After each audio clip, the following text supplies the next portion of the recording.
Le 12 décembre 1997, Géraldine, championne d'athlétisme et notamment de saut en hauteur, et Philippe, basketteur professionnel, donnaient la naissance à Margot. Alors Margot, petite fille, comment elle était? Alors Margot, petite fille, elle était très attachée à ses parents. Souvent dans les baskets de sa mère, avant de partir au Pôle Espoir. J'étais vraiment proche de ma famille et je faisais pas forcément du basket d'ailleurs. Je faisais de l'athlétisme et un jour j'ai décidé de faire les deux, basket et athlétisme, avant d'avoir à faire un choix à cause d'une maladie de croissance au genou. Et donc j'ai choisi le basket et ma vie s'en s'est suivie autour du basket. Alors effectivement, tu as eu un dilemme, où tu suivais maman, ou tu suivais papa, donc pourquoi tu as fait ce choix du basket finalement? Je sais pas, il n'y a pas de raison particulière. Après, c'est vrai que j'étais à un âge où je passais un cap, je pense, physique. Du coup, j'ai choisi le basket. C'est un sport collectif, il y a un esprit qui est différent. J'ai eu raison, je pense. En tous les cas, pour nous, oui. Tu as commencé à quel âge le basket? J'ai commencé aux alentours de 10-11 ans, à peu près, voilà, dans mon petit village à côté de chez moi. Et ta progression, elle a été rapide, donc, puisque tu as participé au championnat d'Europe des moins de 20 ans. Comment ça s'est passé là concrètement? Comment tu as été repéré dans ton petit village? Alors, c'est vrai que ça a été très rapide. J'ai beaucoup travaillé avec mon père, autant à l'entraînement qu'à la maison. J'ai été repérée parce que déjà je viens d'un petit département, donc on est vite repéré. Et donc c'est vrai que j'ai participé rapidement à des compétitions des moins de 16 ans d'abord, puis ensuite moins de 17 en entrant à l'INSEP, en passant par le Pôle Espoir, etc.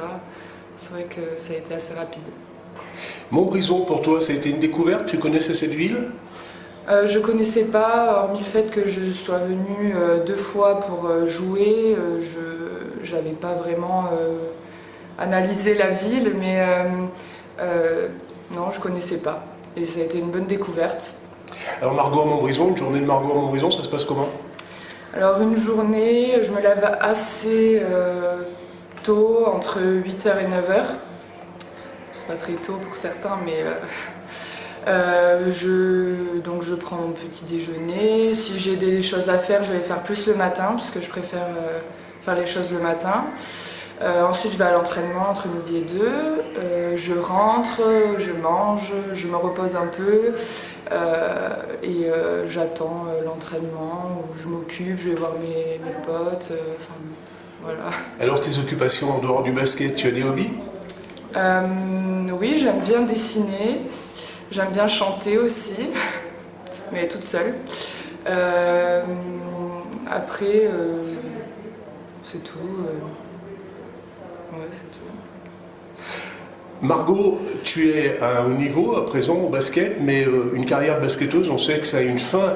Est-ce que tu as prévu l'après-basket? Alors, un petit peu, oui, déjà. J'ai un BTS en relations clients que j'ai eu lorsque j'étais à Strasbourg. C'est important pour moi de penser à après parce que je sais que c'est pas éternel.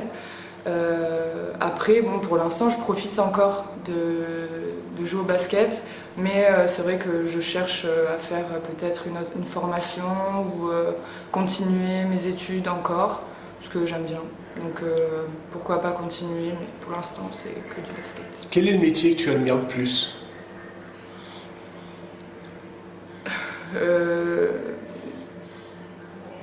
Je pense que, je sais pas si j'admire, mais ma mère est prof et je trouve que c'est un métier qui est très dur. Les gens le pensent pas forcément, mais c'est pas facile tous les jours d'avoir 30 personnes en face de soi et leur transmettre des choses. Moi, je pourrais jamais faire ça. Donc voilà, j'admire ce que ma maman fait. Après, il y en a qui le font pas forcément bien, mais je pense que c'est un métier admirable et qui est important. Quelle est ta principale qualité, Margot? Alors, ma principale qualité, je dirais que je suis juste pour plusieurs raisons. Parce que déjà, j'arrive assez bien à avoir une autocritique envers moi-même.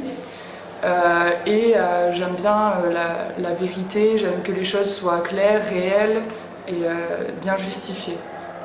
Est-ce que tu as un défaut qui ressort des autres? Parce que tu en as plusieurs comme tout le monde. Ouais. Mais le plus gros défaut, je pense que j'ai, c'est que j'ai un manque de confiance en moi qui est assez important. Voilà. Qu'est-ce que tu détestes le plus dans la vie? L'injustice. Par rapport à ta qualité qui est justement...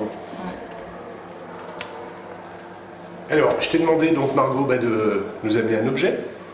Tu peux nous montrer donc l'objet que tu as amené et puis nous en parler?